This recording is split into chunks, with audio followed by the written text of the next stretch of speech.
All right, how's it going, everybody? We're out at Galbraith Mountain today in Bellingham. This is actually my first time ever out at this mountain, and it's a classic PNW vibe with the like kind of mist, cloudy. And as you can see kind of behind me, demoing out a new bike. So I don't have my Yeti. Instead, I got the brand new Transition Relay PNW version. All right, behind the scenes microphone cord, I'm gonna slam through these specs. So this is the medium. It's comparable to the Carbon PNW Exo Axis version on the website, which is a mullet. And then it has a Fox 38 170 fork, and then a Fox DHX coil with, on the medium, of a 400-pound spring. For the transmission, we're rocking the brand new SRAM T-Type, which shifts incredibly well under load. And then it has a rocker paddle that's very textile friendly. It's easy to find those buttons, which is great. For the rotors, it's a 223 and then 203 TRP DHR Evos. For the e-bike portion, Fazua rides 60 Newton meters of motor and then a 430 watt hour battery. Now quickly to go over the geometry of the bike. So again, I rented the medium PNW version, which has a reach of 452.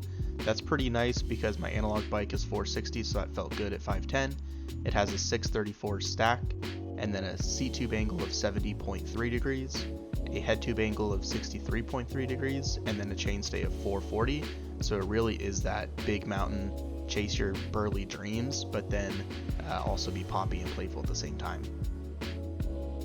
For this video, I'm going to give you my initial impressions, talk about some things that I found really positive about the Transition Relay, and then talk about some things that didn't quite work with me or that I wanted to see changed. It's also important to note that this is my first time riding any e-bike whatsoever, so I don't have anything to compare it to, and it's also my first time riding a transition bike, so take those with a grain of salt, just as you kind of listen to my thoughts, and maybe you can take away something from what I experienced. So first I want to talk about the positives of this bike. The Transition Relay has one of the best suspension platforms I have ever ridden. It was incredibly supple off the top. It had awesome ramp up. I was able to take massive hits because I was casing like every jump, but it didn't feel like that harsh, just because of that ramp up. But then when it came through the small chatter, small bumps, drops, things like that, it really felt like I was riding a cloud. I loved the suspension platform. The next big positive for me is obviously the motor. Never having ridden an e-bike, having that 60 Newton meters of torque, I was able to get up anything I wanted to climb. I found myself using mostly the eco and trail mode. It does have, the off version and then a boost version to get up, the really steep stuff. I only ended up using boost when it came to the really large steep access climbs, like to get to the top of Dad Bod, and then at the end of Dad Bod, that's when I really kicked it into boost. The other thing I really enjoyed about this bike was the geometry. It's just very confidence inspiring. I love the mullet setup, business in the front, party in the back. Love the geo. Another big positive to me is the look of this bike. It's just a beautiful looking bike. Both color options, the blue, that darker slate, silver, gray, looks super good. Love the look of the coil. And then most importantly, the e-bike motor really blends into the frame seamlessly. So from a first glance, it's hard to tell that this is actually an e-bike, which I know goes a long way for a lot of people. Also, shout out to the SRAM T-Type transmission. I wouldn't buy it too expensive, but man, does it shift well. This is a great test for this bike, and it just handles everything so well. I've never felt like I was in danger. Feels just so planted with the extra weight.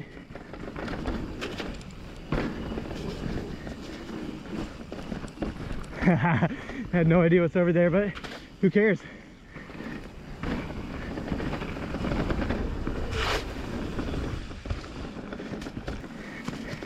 Oh man.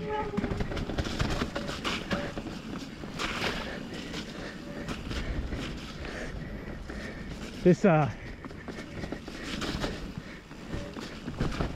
PNW version feels, it's like it's just a theme for the day, with how kind of rainy and misty and wet it is. Whoa, a little rowdy there, slick. The bike kept me up though.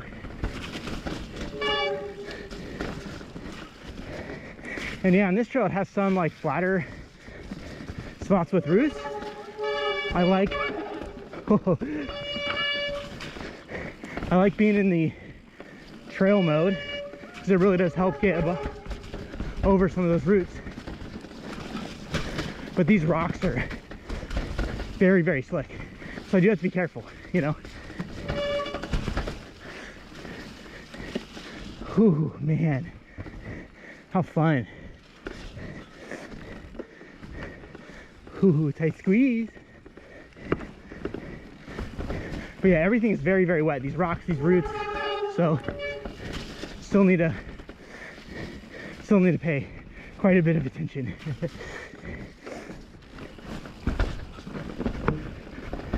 There's probably so much mud on the camera. There's a lot on my eyeballs. A little slick on those roots.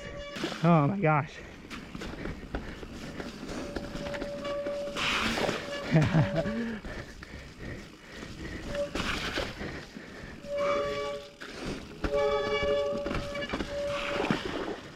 Okay, let's go.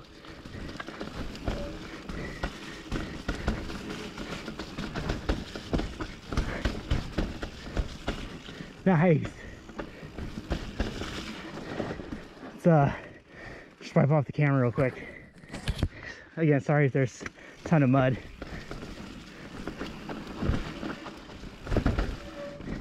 Oh my gosh, what a that requires some finesse of the pedals. What a fun technical trail. Oh, we gotta climb. Let's crank it up to the full power mode. And man, oh, this helps. That's why you get an e-bike. Holy smokes. That was a steep climb after a really technical trail. And wow, that boost mode. Oh my gosh. So now I'm going to talk about some concerns I had. These aren't necessarily negatives towards this bike in particular, more of just concerns for the lightweight e-bike in general as I, continue my search for what would work best for me. So this bike's weight was 45.5 pounds with the battery and pedals, and then 40.5 pounds without.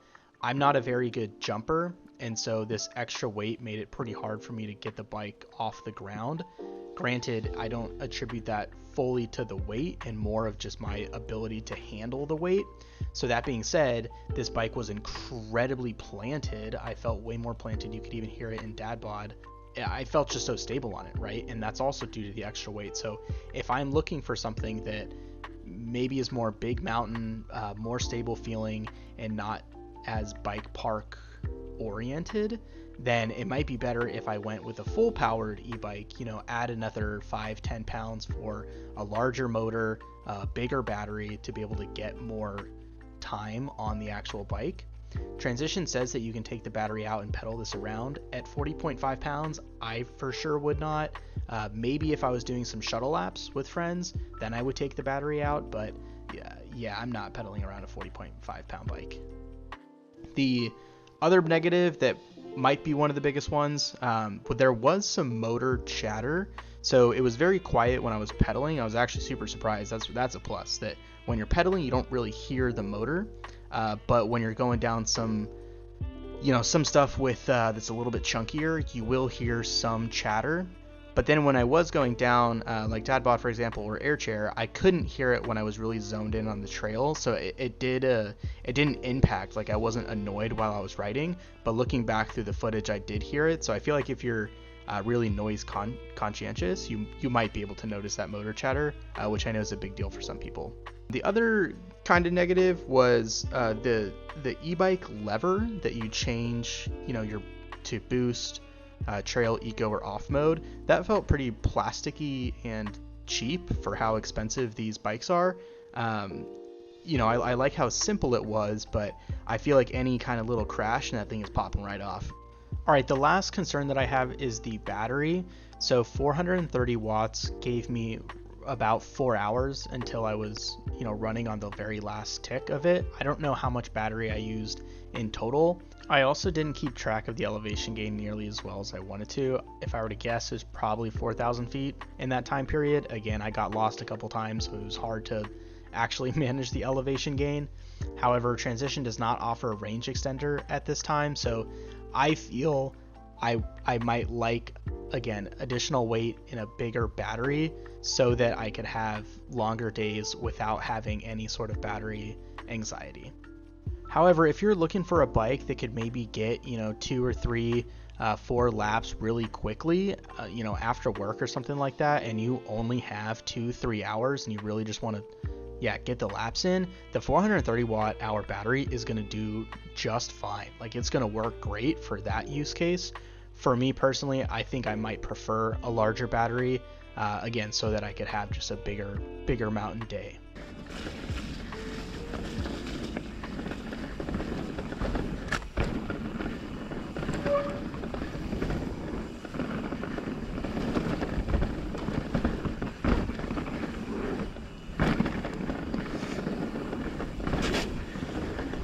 Man, if you know this trail, it'd be so fun.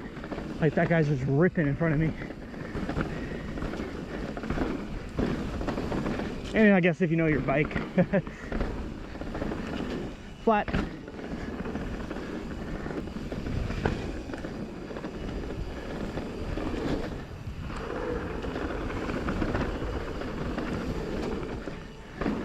I don't know a lot of these.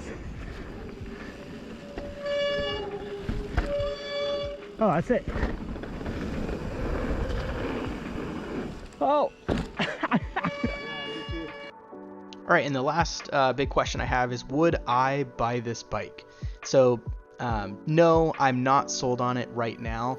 It's still one of the top options that I'm looking at as, my first e-bike. I do feel that, the suspension platform was truly the best I've ever felt, and 60 Newton meters felt good for the torque of, trying to get up what I wanted to get up.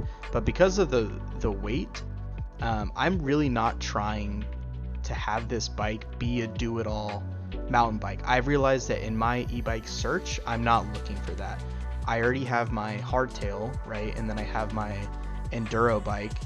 I'm not looking for, an enduro e-bike that can replace my Yeti. I'm looking for something that I can take on big days where I might be out for 5, maybe 6 hours, and still have enough battery to not get that anxiety that I felt with the Transition Relay.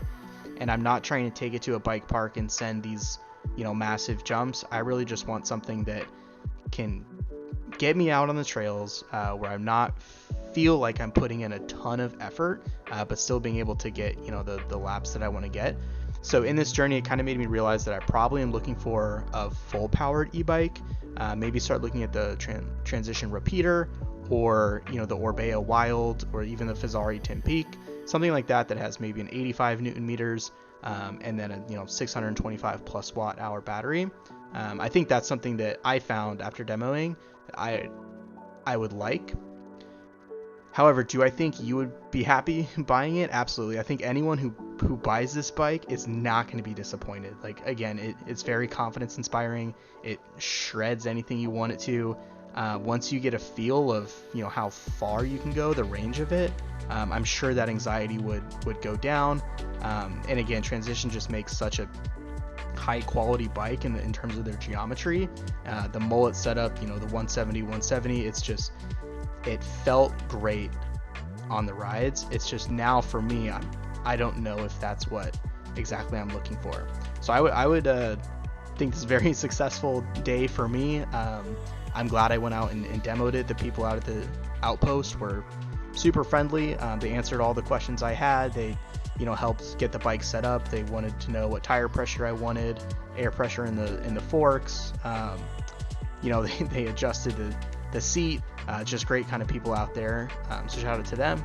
But yeah, so thanks for watching the my first impressions and overall thoughts on demoing the transition relay PNW version. So till then, we'll see you in the next video.